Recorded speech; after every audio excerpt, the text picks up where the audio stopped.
E aí, tudo certo? Se você mexe com PHP e às vezes olha para o seu CSS pensando, poxa, podia ser mais fácil, né? Então, olha, essa análise foi feita para você. Hoje, a gente vai mergulhar de cabeça em como juntar o poder do Tailwind CSS com projetos em PHP. Prometo que vai ser um guia bem rápido e direto ao ponto. Bom, para começar, vamos falar de uma dor que com certeza muita gente aqui vai reconhecer. O desafio que é gerenciar o CSS, especialmente quando o projeto começa a crescer. Essa frase aqui resume tudo. É um sentimento quase universal. Escrever e principalmente dar manutenção em CSS pode ser uma fonte de frustração gigantesca. Quem nunca, né? E essa frustração toda vem de vários lugares. Sabe, aqueles arquivos de CSS que viram monstros, que ninguém mais tem coragem de mexer, ou a briga constante para um estilo não sobrescrever o outro. E nem vamos falar de frameworks como o Bootstrap, que são ótimos, mas às vezes a gente passa mais tempo lutando contra o estilo padrão deles do que criando algo novo. Pois é exatamente para atacar esses problemas que surgiu uma filosofia bem diferente. Vamos entender agora como o Tailwind CSS vira o jogo com uma abordagem completamente nova para a estilização. A grande sacada do Tailwind é essa ideia de utility first, ou seja, foco nas utilidades. Pensa assim. Em vez de criar uma classe genérica, como card título, que tem um monte de propriedades dentro, você usa classes que fazem uma e apenas uma coisinha. Tipo font bold, para deixar em negrito, text center, para alinhar no centro. E o mais legal, você faz tudo isso direto lá no seu HTML. Olha que interessante essa comparação.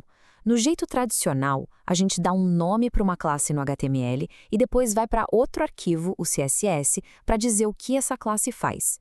Com o Tailwind, não.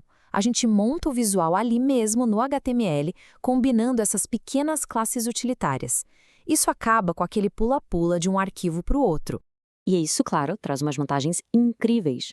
A produtividade, nossa, vai lá para cima. O design fica super consistente porque todo mundo está usando o mesmo cardápio de estilos.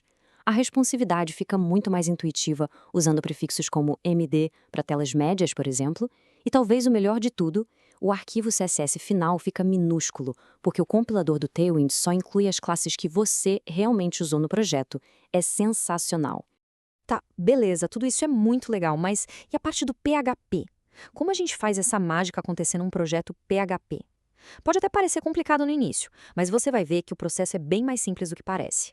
O caminho mais comum e o mais recomendado é usar a CLI, a interface de linha de comando do próprio Tailwind. Para isso, você só vai precisar ter o Node.js e o NPM instalados aí no seu ambiente de desenvolvimento. O processo todo se resume a esses 5 passos aqui. Primeiro, instala o Tailwind. Depois, cria o arquivo de configuração. Aí vem o passo-chave, o número 3. Você tem que avisar o Tailwind para ele ficar de olho nos seus arquivos .php para encontrar as classes. Depois, é só criar um CSS de entrada com as diretivas do Tailwind e, por último, rodar o comando que vai ficar monitorando tudo e gerando seu CSS final bonitinho e otimizado. Agora, há um pulo do gato para quem é do mundo PHP e torce o nariz para dependência com Node.js. Existe um pacote para o Composer que é o arnolen/tailwind-php. Com ele, você consegue compilar o CSS do Tailwind em tempo real usando só PHP, sem precisar de NPM, sem nada disso. É uma alternativa super elegante e focada no nosso ecossistema. Vale a pena dar uma olhada. Certo, já passamos pela teoria, pela instalação. Que tal a gente ver como isso tudo fica na prática? Ver o código e o resultado que a gente consegue.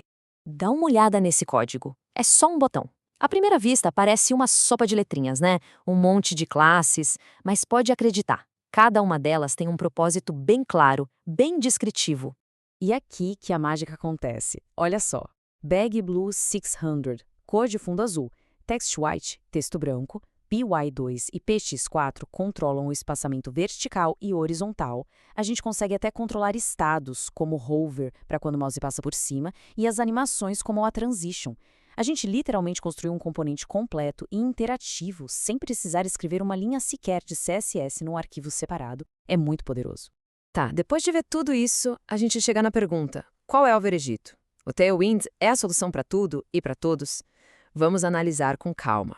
Essa tabela aqui é ótima para comparar com o Bootstrap. A diferença de filosofia é a chave. Pensa que o Tailwind te dá as pecinhas de Lego para você construir o que quiser. enquanto o Bootstrap já te dá os carrinhos e as casinhas prontas. Se o seu objetivo é ter um design único, super customizado, o Tailwind brilha muito. Agora, se for para prototipar algo rápido com componentes padrão, o Bootstrap ainda é uma excelente pedida.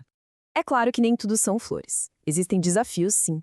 No começo, você vai precisar consultar a documentação direto para lembrar o nome das classes. O seu HTML também pode parecer meio poluído, com aquela lista enorme de classes.